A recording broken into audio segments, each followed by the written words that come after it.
Soviet वार के time से, जो रशिया के टाइम से जो अफ़गानिस्तान की जंग हुई है, वहाँ से ज़रा हिस्ट्री को देखना पड़ेगा कि क्या क्या मामला हुए, कौन कौन से, पाकिस्तान का क्या रोल रहा, हमने को बिल्कुल अच्छा। हमारा क्या रोल रहा, हमारी एजेंसीज़ का क्या रोल रहा, हमारी गवर्नमेंट्स का क्या रोल रहा, और हमने कैसे अपने नेबर्स के साथ ताल्लुकात रखे हुए हैं।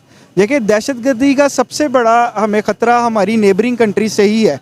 आप अफ़गानिस्तान से हमें दहशतगर्दी का ख़तरा रहता है, ईरान से हमें बाज़ औक़ात इस तरह के प्रॉब्लम सुनने को मिल जाते हैं कि भाई उस एरिया से, बलूचिस्तान एरिया में जौन सी अंदर मुदाखलत हो रही है वो ईरानियन साइड से हो रही होती है।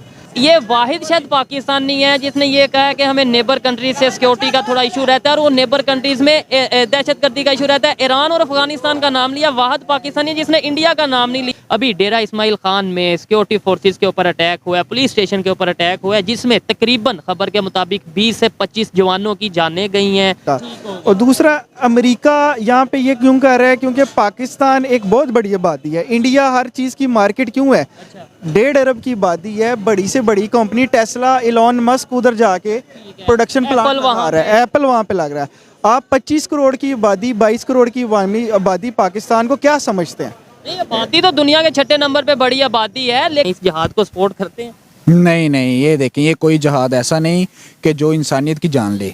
कोई किसी किस्म का ये जो हमारा ये दीन ही नहीं इजाजत नहीं देता किसी की। ये है कि बड़े हमने इस तरह के केस देखे हैं इंटरनेशनल लेवल पे कि जिहाद के नाम पे कोई भी किसी का कुछ भी, जी मैं तो इस्लाम के नाम जी, ये कोई इंडिया की आपने बात किया, वो तो हर चीज में फिर अपना जो है वो इकोनॉमी में बेहतर है, अपनी आबादी का फायदा उठाते हुए, मार्केट उनकी बेहतर है, उनके रिलेशन सबके साथ बेहतर है। पूरी दुनिया के कंट्रीज की मजबूरी है कि उनके साथ रिलेशन बेहतर करें। हमारे पास कोई आना नहीं चाह रहा। अफगानिस्तान हमसे नाराज, ईरान हमसे नाराज, इंडिया तो सदाबहार का हम जो हमने उनके साथ रिलेशन जो रखे हैं। चाइना का जब दिल करता है हमें मुंह दिखा देते हैं। इंडिया की इकॉनमी तो दिन ब दिन स्टेबल से स्टेबल होती जा रही है, 5वीं बड़ी इकॉनमी उन्होंने तो अनाउंस कर दिया कि आने वाले टाइम में तीसरी ऑलमोस्ट बड़ी बन जाएंगे। उन्हें तो नहीं कोई डिस्टेबलाइज कर पा रहा। पॉपुलेशन बहुत बड़ी है, पॉपुलेशन बहुत बड़ी है। अगर आप कहें कि इंडिया में गुर्बत नहीं है तो ये आपकी गलत फहमी है। इंडिया में गुर्बत बहुत ज़्यादा है। इंडिया में गुर्बत है, लेकिन बहुत ज़्यादा वाला अब मैं नहीं मानूंगा। उसकी वजह ये है कि अभी वर्ल्ड बैंक की रिपोर्ट है कि वहाँ पे एक्सट्रीम लेवल, IMF की रिपोर्ट है कि एक्सट्रीम लेवल जो पॉवर्टी है वो 0.1 या 1% ऑलमोस्ट रह चुकी है। जो मर्जी अटैक करते हैं, जो मतलब इंडिया जिसका मर्जी नाम लेते हैं, जो मर्जी करे, ये हमारा अंदर का जो पाकिस्तान का अंदर का जो सिक्योरिटी मामला है ना, वो फिट होना चाहिए भाई, कुछ भी नहीं होगा। सर, एक और बहुत बड़ी रीज़न है कि वो ना स्टेबल डेमोक्रेसी है, उधर लोग आना चाहते हैं, उधर स्टेबिलिटी है, उधर कभी मिलिट्री कूप नहीं हुआ, वहाँ पे कभी मार्शल लॉ नहीं लगा। इस तरह के मसाइल से हम गुजरे हैं, और इस गुजरते गुजरते एक सिक्योरिटी स्टेट की शक्ल इख्तियार कर। বন্ধুরা, এটা তো আপনারা সবাই শুনেছেন, পাকিস্তানের ডেরা ইসমাইল খানের সেনা বেসের উপর সবথেকে বড় অ্যাটাক হয়েছে, যেটা এই বছরের সবথেকে বড় অ্যাটাক। যে আক্রমণে এখনো পর্যন্ত প্রায় 35 জন সেনা মারা গিয়েছে, আহত হয়েছে প্রচুর। তো এই বিষয়ের উপর পাকিস্তানের আমজনতাকে যখন জিজ্ঞাসা করা হয় যে প্রতি সপ্তাহে পাকিস্তানি সেনার উপর এভাবে আক্রমণ হচ্ছে আর প্রতি সপ্তাহে পাকিস্তানি সেনা মারা যাওয়ার পেছনে অ্যাকচুয়ালি কার হাত আছে আর কারাই বা করাচ্ছে, এই বিষয়ের উপর পাকিস্তানিদের উপর যখন জিজ্ঞাসা করা হয় তখন পাকিস্তানিরা কি রিয়াকশনটা দেয় সেটা আপনারা নিজেরাই শুনে নিন। ভিডিওটি অনেক ইন্টারেস্টিং হতে চলেছে আর আপনাদের অনেক ভালো লাগবে। আর এমন ভিডিও পাওয়ার জন্য অবশ্যই কিন্তু চ্যানেলটিকে সাবস্ক্রাইব করে রাখুন।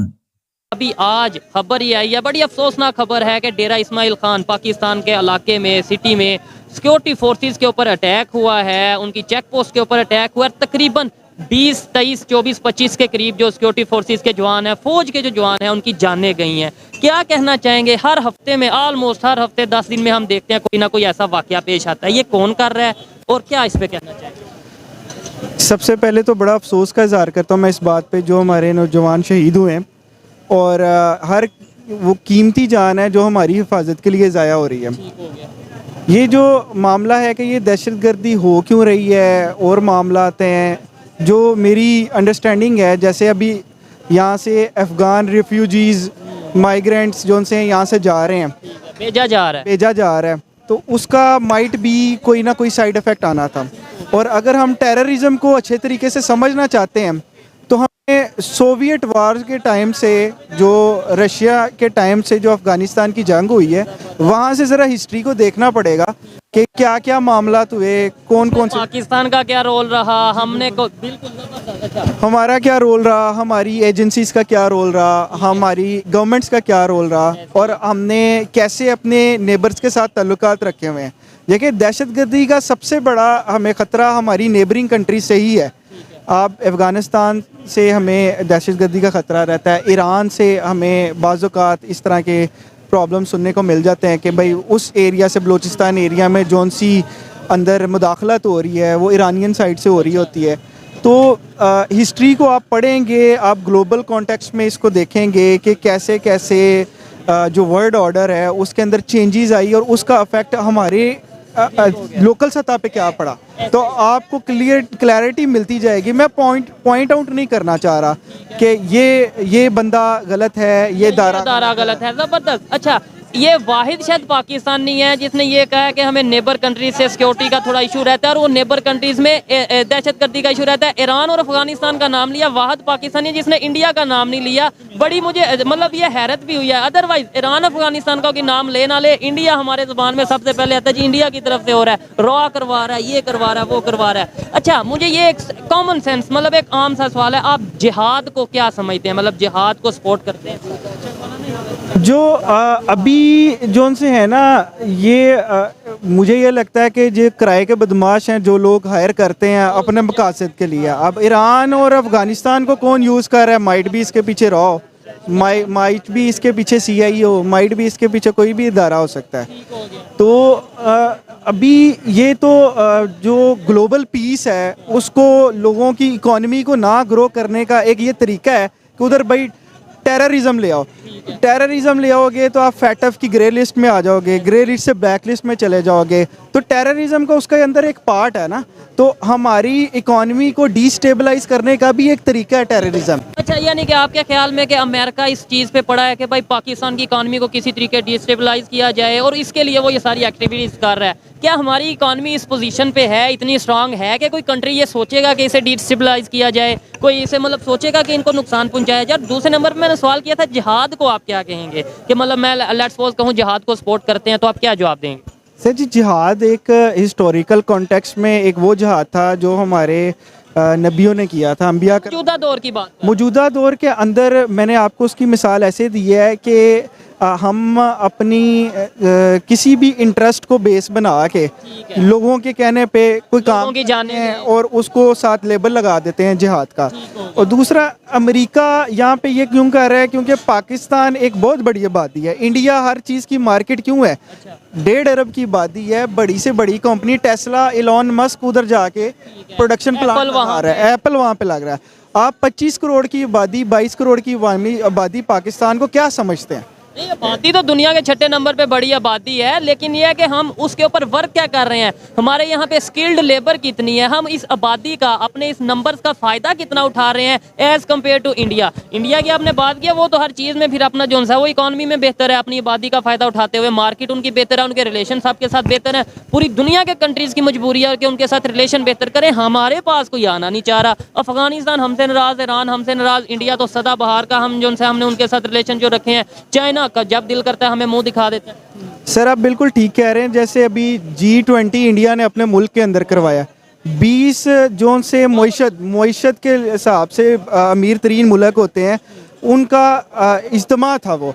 और इंशाल्लाह मैं बहुत पूरी उम्मीद हूँ, मुझे जो उम्मीद है वो यूथ से है, सिर्फ अपने नौजवानों से है, अपने एज फैलो से है कि ये फहम रखते हैं, इनको शऊर है, ये समझते हैं। जो इससे पिछली जनरेशन थी वो भी बड़ी रिजिड थी, वो अगर किसी बात पे उनकी कोई गरारी फंस जाती थी तो वो फंसी रहती थी। माइंडसेट हो गया, बस उसी के ऊपर चलता जाएगा, ये दुश्मन है वो दोस्त है, बस जो भी हो जाए ये दुश्मन ही कह रहे हैं हम लोग। आपने ये बात की कि भाई पास में हमने अगर ऑर्गेनाइजेशंस की बात करें, हिस्ट्री की आपने बात की कि अमेरिका जब अफगानिस्तान में जो वार चल रही थी, ये सारी चीज़ों की बात की, उसमें पाकिस्तान का क्या रोल रहा? मैं किसी अदारे का नाम नहीं ले रहा, किसी गवर्नमेंट का नहीं नाम ले रहा, ओवरऑल पाकिस्तान का क्या जो चीज़ें आज हमें फेस करना पड़ रही हैं, क्या वो हमने खुद ही नहीं ट्रेंड किए? क्या वो लोग जिन्हें कभी हम जिहादी कहते थे, मुजाहिद कहते थे, आज हम उन्हें दहशतगर्द और ये चीज़ें अपनी मर्जी, यानी जो दिल होता है कभी किसी को दहशतगर्द, कभी किसी को मुजाहिद और कभी किसी को तालिबान बना देते। सर ऐसे है कि हमेशा ना किसी चीज़ का सिर्फ फ़ायदा नहीं होता। अगर आप चाय ज़्यादा पीते हो, आप शुगर ज़्यादा लेते हो, तो अगर उसका वक्ती तौर पे फ़ायदा है तो साइड इफ़ेक्ट भी है। आप चाय लें साथ साथ ठंडी होती है। हर चीज़ के साथ जो है नफ़ा नुकसान जो है ना वो अटैच्ड है। उस वक्त अगर हमारी एजेंसीज ना होती तो आज सोवियत साहब के घर के अंदर होते। हमें उस टाइम पे बचाया गया।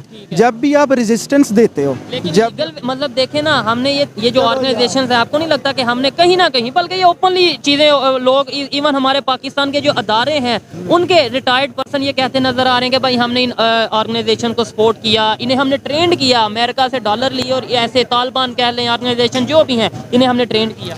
सर जी देखें, ट्रेन तो हमने उन क्रिकेटर्स को भी किया था जो कि जाके स्पॉट फिक्सिंग में मुलव्वस हुए, सारे नहीं हुए।